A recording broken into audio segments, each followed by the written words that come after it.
নমস্কাৰ সকলোকে। অথনি ভিডিঅ'টো বনোৱা অকণমান সৰু হ'ল, কোনোৱে কৈ আছিলে অকণমান দীঘলীয়া ভিডিঅ' কৰিবলৈ, ডিটেইলছত মই সময় নাছিলে কাৰণে থুলমূলকৈ দিছিলোঁ। এতিয়া আপোনাৰ কথাবিলাক এনেকুৱা, ভেৰিফিকেশ্যনটো আপোনাৰ 27 তাৰিখৰ পৰা 8 তাৰিখলৈকে হ'ব। ইয়াৰ ভিতৰত আপোনাৰ এফালে 7 দিন, এফালে 3 দিন, 10 দিন, মানে 10 দিনৰ ভেৰিফিকেশ্যন হ'ব। লাষ্ট টাইমো আপোনাৰ 10 দিনৰ ভেৰিফিকেশ্যন হৈছিলে। তো লাষ্ট টাইম যেতিয়া 10 দিনৰ ভেৰিফিকেশ্যন হৈছিলে, তেতিয়া আপোনাৰ হেৰি আছিলে, মানুহ মাতিছিলে 4100 মে বি। তো এতিয়াও 10 দিনৰ ভেৰিফিকেশ্যন আছে। তো 10 দিনৰ ভেৰিফিকেশ্যনত কালিৰ লিষ্টখনত আপোনাৰ 1600 মানুহ মাতিছে, আৰু নেক্সটখনত আপোনাৰ মোটামুটি ধৰক আৰু কিমান হ'ব, 4000 যদি মই হেৰি ধৰোঁ, তেতিয়াহ'লে আপোনাৰ 2500 মানুহ, 2500 3000 এনেকুৱাই হ'ব আৰু ওচৰ পাজৰ, তাতকৈ বেছিটো নামাতিব, কাৰণ প্ৰথমখনতো সেইটো হিচাপতে মাতিছিলে। তো এনেকৈ হ'লে ফাৰ্ষ্ট ফেজটো কমপ্লিট হ'ল। এতিয়া ছেকেণ্ড ফেজটো কাইলৈৰ পৰা ষ্টাৰ্ট হ'ব, 27 তাৰিখৰ পৰা, 27, 28 আৰু 30 তাৰিখে, 29 তাৰিখটো বন্ধ। নেক্সট আকৌ 1 তাৰিখৰ পৰা ষ্টাৰ্ট হ'ব, ছানডেটো বন্ধ কৰি পেলাই বাকীকেইটা দিনত হ'ব। ঠিক আছে, ভেৰিফিকেশ্যনটো এইটো হ'ল। আৰু এতিয়া কিছুমানে কৈ আছে কাৰোবাৰ মানে ধৰক নাম অহা নাই, বেছি পাৰ্চেণ্টেজ থাকে, কিছুমানৰ কম থকাত আহিছে। তেনেকুৱাটো মানে কথাটো এনেকুৱা ধৰণৰ, জেনেৰেল কেটেগৰীৰ, OBC, SC, ST, PWD, T type এনেকুৱা ধৰণৰ কেটেগৰী ৱাইজ মানুহ মাতিছে। মানে জেনেৰেলৰ লিষ্টখন আছে তেওঁলোকৰ হাতত, OBCৰ লিষ্টখন আছে, মানে মাৰ্ক ৱাইজ পেলাই দেই, এনেই ৰেণ্ডমলি যাকে তাকে মতা নাই, বা গোটেইখিনিকেও নামাতিব নোৱাৰে, বা নামাতে ইমানখিনি মানুহ। 1:2 আপোনালোকে এভাৰেজ ধৰি লওক, আৰু 1:2তে মাতিব, 2 এটা বাঢ়িবও পাৰে কিবা কাৰণত। তো সেইটো হিচাপত আপোনাৰ মানুহখিনি মাতিব, তাৰপৰা আউট হ'বলগীয়া থাকিব পাৰে, এডিশ্যনেল লিষ্ট ওলাব পাৰে পিছত। মানে ধৰক যদি কাৰোবাৰ যিখন 29 তাৰিখে লিষ্ট ওলাব, 29 বা 30 তাৰিখে যিখন লিষ্ট ওলাব, সেইখন লিষ্টতো যদি নামটো নাথাকে আপোনাৰ, 30 তাৰিখলৈ নাথাকে, এইটো 28 তাৰিখ বা 29 তাৰিখে ওলাই যাব। যদি ধৰক আপোনাৰ সেইখনটো নাথাকে, তেতিয়াও আশাটো এৰি দিব নালাগে, কাৰণ এডিশ্যনেল এখনো লিষ্ট ওলায়, সেইখন লিষ্ট আপোনাৰ বেছি দীঘলীয়া নহয়, মানে জাষ্ট কভাৰ কৰিবৰ কাৰণে হয়, যিমানখিনি ভেকেণ্ট ৰখি যায় সেইখিনি কভাৰ কৰিবৰ কাৰণে ৰখে। এতিয়া আপোনাৰ ইয়াত আহিছে নামখিনি, আৰু এতিয়া আৰু এটা চাব দেই, ৰিকুৱাৰ্ড ডকুমেণ্টছত প্ৰথমতেতো এই কেণ্ডিডেট আৰু ৰিকুৱেষ্টটো, এইটো NISৰ যিখন ন'টিচ আহিছিলে সেইখনৰ হিচাপত আপোনালোকে ডকুমেণ্টছবিলাক ৰেডি কৰি লৈ যাব, যিখিনি NIS কেণ্ডিডেট আছে। পাৰিলে গোটেইখিনি কৰিব, নোৱাৰিলে যিমানটো পাৰে সিমানটো আপোনালোকে লৈ যাব। আৰু যদি বোলে টাইম কম হৈছে আপোনালোকক এৰেঞ্জ কৰিবলৈ, এতিয়া বোলে গোটেইখিনি নোৱাৰিলোঁ, বাকী এখন দুখন পিছত উলিয়াব পাৰিম, তেনেকৈ হ'লেও আপুনি যিখিনি পাৰিছে লৈ যাওক, বাকী নোৱাৰাখিনিৰ কাৰণে আপোনালোকক এটা চান্স দিব পাৰে, চিয়'ৰ নহয়, মানে দিব পাৰে, আৰু দিলেতো আপোনালোকে দেখাব পাৰিব, নহ'লেতো বাকী উপায় নাই। আৰু ছেকেণ্ড পইণ্টটো দিছে, দ্য কেণ্ডিডেট আৰু requested two bring self attested copy, মানে অৰিজিনেল আপুনি যিখিনি ডকুমেণ্টছ আপুনি জমা কৰিছিলে, LPৰ কাৰণে ধৰক, LPৰ কাৰণে আপুনি ক্লাছ 10ৰ এডমিট কাৰ্ডখন দিছিলে, তাৰপিছত 12ৰ মাৰ্কশ্বিট আৰু চাৰ্টিফিকেট দিছিলে, তাৰপিছত C-TET হওক বা A-TET হওক তাৰ মাৰ্কশ্বিট আৰু চাৰ্টিফিকেটখন, তাৰপিছত আপোনাৰ DLEDৰ মাৰ্কশ্বিট চাৰ্টিফিকেটখন, আধাৰ কাৰ্ডটো, আৰু যদি কাৰোবাৰ মানে কাষ্ট চাৰ্টিফিকেট আছে কাষ্টৰ, বা PWD থাকিলে PWD, বা NCC থাকিলে NCCখনো লৈ যাব, মানে যিখিনি পূৰাইছিলে এই গোটেইবিলাক আপোনালোকে এটা ছেট বনাব, জেৰক্স কৰি পেলাই, পাৰিলে আপোনালোকে কালাৰ কৰিব। কালাৰ কৰিলে কি হয়, মানে ডকুমেণ্টছবিলাক ক্লিয়াৰ হয় ন দেখাত, তাত মানে কোনো মেণ্ডেটৰী নহয় যে কালাৰেই কৰিব লাগিব বুলি, পাৰিলে কালাৰ কৰিব, নোৱাৰিলে ব্লেক এণ্ড হোৱাইটতো ভিজিবল কৰিলেও হ'ল। কালাৰ কৰিলে বেছি ভাল, মানে চাবৰ কাৰণে, বা তেওঁলোকে নিজে ৰাখিব। আৰু অৰিজিনেল ছেটটোও লৈ যাব, দুইটা লৈ যাব এডিশ্যনেল। আৰু তাৰ লগতে আৰু এটা দিছে একনলেজমেণ্ট কপিটো, যিটো অনলাইন কৰোঁতে আপোনালোকৰ LP UP দুইটাৰে আছিলে নহয়, সেই দুইটা আপুনি উলিয়াই ল'ব।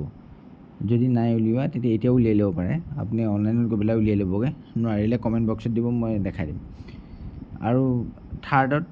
ফ'ৰ্থতটো এইটো আৰু একো নাই, এইটো হেৰি কিবা যদি আপোনালোকে ডুপ্লিকেচি কৰিছে সেইটো। আৰু এটা 5 নম্বৰ দিছে যে next phase of physical document verification start from 1 July এইটো মই আপোনাক ক'লোৱেই মানে 1 জুলাইৰ পৰা যিখন ফাৰ্ষ্ট ফেজৰে মানে ফেজতে আপোনাৰ ধৰক 3 দিনৰ লিষ্টখন উলিয়াইছে আৰু বাকী কেইদিনৰ উলিয়াবলৈ বাকী আছে সেইকেইটা উলিয়াব এতিয়া কথাটো থুলমূলকৈ এইটোৱেই ইয়াত এতিয়া আপোনালোকৰ মানে কনফিউজ হৈছে যে কি হিচাপত মাতিছে মোৰ পাৰ্চেণ্টেজ বেছি আছে মোক মতা নাই আপোনাৰ জেনেৰেল কেটেগৰীত আপোনাৰ ধৰক মাৰ্ক আছে জেনেৰেল কেটেগৰীত টোটেল মানে DW মানুহ চিলেকশ্যন কৰি থৈছে মানে ভেৰিফিকেশ্যনৰ কাৰণে মাতিবৰ কাৰণে যিটো চিলেকশ্যন লিষ্ট বনাই থৈছে তাত ধৰক আপোনাৰ 5,000 মানুহ চিলেকশ্যন কৰি থৈছে মানে ফৰ এক্সাম্পল 5,000 চিলেকশ্যন কৰি থৈছে তাৰ পৰা প্ৰথমতে ধৰক মাতিলে জেনেৰেল কেটেগৰীৰ পৰা 1,000 মানুহ এই কালিৰ লিষ্টখনত যদি জেনেৰেল কেটেগৰীৰ পৰা মাতিলে 500 মানুহ বাকীখিনি মানুহ আপোনাৰ তেনেকৈ ফেজ ৱাইজ মাতি থাকিব লাহে লাহে 8 তাৰিখলৈকে গোটেইখিনি কমপ্লিট কৰিব যিমানখিনি ধৰক মাৰ্ক আছে বুলি আপোনালোকে নিজেই কৈছে বা ময়ো যিটো কৈছোঁ ধৰক আপোনালোকৰ যদি 58 মান জেনেৰেল কেটেগৰী আছে তেতিয়াহ'লে আপোনালোকক 8 তাৰিখৰ ভিতৰত মাতিব নামাতিলেও এডিশ্যনেল হ'লেও আপোনালোক আহি যাব ঠিক সেইদৰে OBCও তেনেকৈয়ে ভাগ কৰি পেলাই মাতিছে ধৰক গোটেই লিষ্টখনৰ পৰা একেবাৰতে গোটেইখিনিকে মাতি দিব নোৱাৰে নহয় এতিয়া এইটোত ধৰক যিটো লিষ্ট হিচাপ কৰিছে মানে আৰু এটা কথা আপোনালোকৰ লিষ্টত কিছুমানে কৈ আছে যে লিষ্টত আহিলেই চাকৰি পাব বুলি কথা নাই আৰু লিষ্টত আহিলেই চাকৰি নাপাব বুলি কোনো কথা নাই মানে লিষ্টত অহাৰ পৰাহে মানুহে চাকৰি পায় লিষ্টত নাহি পেলাই ভেৰিফিকেশ্যন নকৰাকৈ আপুনি চাকৰিটো নাপায় সেইটো এটা মানে জানি থওক আৰু তেওঁলোকে মানে যিসকলে চাকৰি পোৱাৰ সম্ভাৱনা আছে তেওঁলোককহে ভেৰিফিকেশ্যনৰ কাৰণে মাতে এনেই আৰু সকলোকেতো মাতি দিব নোৱাৰে নহয় এপ্লাই কৰিলে বুলি 10,000 মানুহে বা 20,000 মানুহে এপ্লাই কৰিলে 20,000কে ভেৰিফিকেশ্যন নকৰে আজিকালি সেইটো নকৰে আগতে কৰিছিলে ঠিক আছে তো এইটো কথা হৈ গ'ল আৰু আপোনালোকে মানে 100% নহয় মোটামুটি 70% 75% মান আপোনালোকে এচিঅ'ৰ থাকক যিসকলৰ নাম আহিছে তেওঁলোকৰ চাকৰি হ'ব নাম আহিছে মানে তাতো আকৌ দুটামান কথা আছে নাম আহিলেই নহ'ব আপোনালোকৰ যদি NIS কেণ্ডিডেট হয় তেতিয়াহ'লে আপুনি ডকুমেণ্টছবিলাক জমা দিব লাগিব নহ'লে আপোনাৰ কেণ্ডিডেটছাৰটো হ'ল হ'ব বা আপোনালোকক আকৌ এবাৰ চান্স দিব ডকুমেণ্টছ জমা কৰ বুলি বা দেখা বুলি আৰু যদি আউটছাইডাৰ হয় কোনোবা অসমৰ বাহিৰৰ পৰা DLED BEd কৰিছা তেতিয়া তেওঁলোকৰ বেক অফিচ ভেৰিফিকেশ্যন হ'ব তাৰ এটা টাইম আছে এইখন নটিচ ওলাইছিলে আগতে সম্ভৱ ন এই টাইম সীমাৰ ভিতৰত আপোনালোকৰ হেৰি আহিব লাগিব যিটো ইনষ্টিটিউটৰ পৰা কৰিছিলে তাৰ পৰা ইনফৰ্মেশ্যন আহিব লাগিব মানে ইয়াৰ পৰা পঠাব লগে লগে তাৰ পৰা আহিব লাগিব 1 মাহৰ ভিতৰত নাহিলে সেইটো আকৌ প্ৰব্লেম হ'ব তেনেকুৱা ধৰণৰ কথাবিলাক আৰু ধৰক ডকুমেণ্টছবিলাক অথেণ্টিক হ'ব লাগিব সেইটো হিচাপতহে আপোনালোকে চাকৰি পাব আৰু পোৱাসকলৰ চান্স ইয়াত লিষ্টত নাম হোৱাসকলৰ যাৰ ডকুমেণ্টছ অ'কে আছে তেওঁলোকৰ মানে 75% চিয়'ৰ হৈ থাকক যে জব হ'ব বুলি কিন্তু ডকুমেণ্টছ অ'কেটো লাগিবই নাম আহিলেই নহ'ব ডকুমেণ্টছটো লাগিব মানে এইটো কথা হৈ গ'ল আৰু ৰিকুৱাৰ্ড ডকুমেণ্টছখিনি ক'লোৱে কি কি লাগিব আপোনালোকে টাইমমতে যাব পাৰিলে অলপ সোনকালে যাব গৈ পেলাই ভেৰিফিকেশ্যনটো কৰি আহক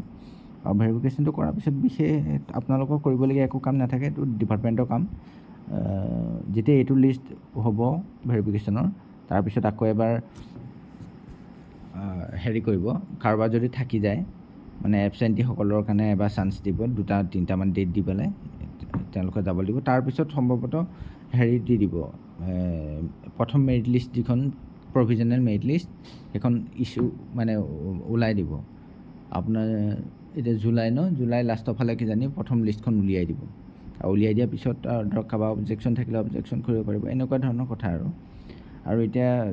মূলতঃ কথাটো এইটোৱে যে যিসকলৰ নাম অহালে তেওঁলোকে চিন্তা কৰিব নালাগে 8 তাৰিখৰ ভিতৰত আপোনালোকৰ নাম আহিব যদি ঠিক ঠাক আপোনালোকে আপলোড কৰিছিলে আৰু গোটেইসকলকে মতা নাই মানে এপ্লাই কৰা যিসকলৰ চাকৰিটো পোৱাৰ সম্ভাৱনা আছে তেওঁলোককে ভেৰিফিকেশ্যনত মাতিছে ঠিক আছে ভিডিঅ'টো ইমানটোৱেই কিবা থাকিলে কমেণ্ট বক্সত দি দিব মই চাই মেলি ৰিপ্লাই কৰি দিম ধন্যবাদ